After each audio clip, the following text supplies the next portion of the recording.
So let's pretend that you've messaged the publisher and they're interested in talking to you. So what happens from there? Today we're going to be talking a little bit about how to pitch to a publisher and what goes into a pitch in general. So just a quick disclaimer before we get started. I've seen a lot of people pitch to board game publishers, but not as much to TTRPG publishers.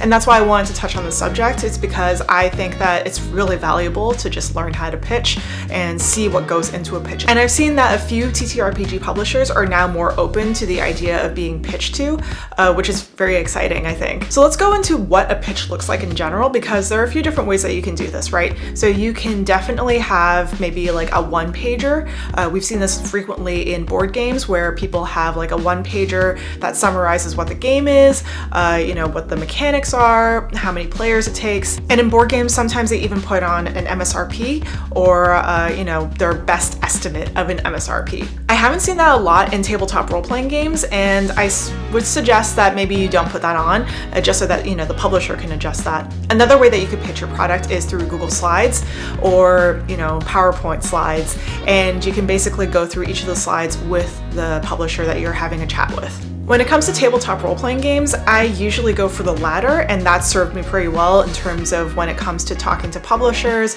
when it comes to pitching to them. So let's focus on that for now. So what should go on the first page? So the first page should have the title of your game, who's involved, so any co-designers, who's, if there's like another publisher who's involved, maybe their name's on there as well.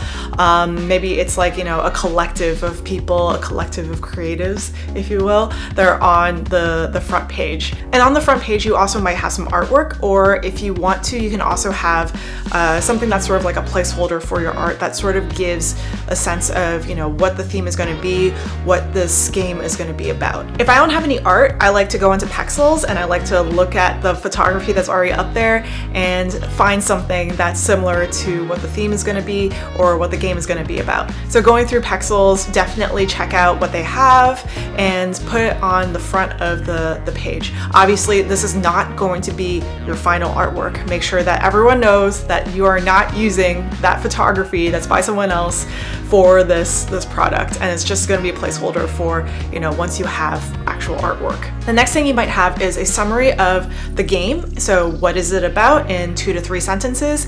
And I want to focus on the story element here because I think that in TTRPGs, because it's so story driven, it's so story focused, in TTRPGs it's going to be different from a board game because you are focusing mainly on what the players are going to be experiencing, what is the story, what is the fun thing about this game. Whereas generally in board games, what you see more or less of is a summary of what the mechanics are going to be and how does it marry with the theme.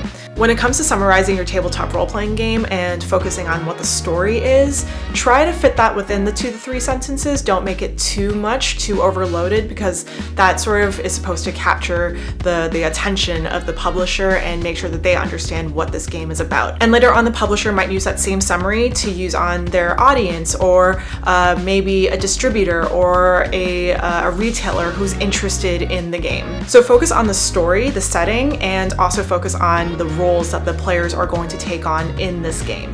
The next slide should cover how long the game should be. So is it a one-shot? Is it a longer campaign that you're trying to pitch? And if it's a GM game or a GM-less game, or if it's like a collaborative storytelling game with cards or, what have you, like what does it look like when you play out this game? So keep those 3 questions in mind. The first one being, how long does it take to play the game? Is it a one-shot? Is it, a long campaign? Does it have a GM is the second question. And the third question is, how many players does it take to play the game?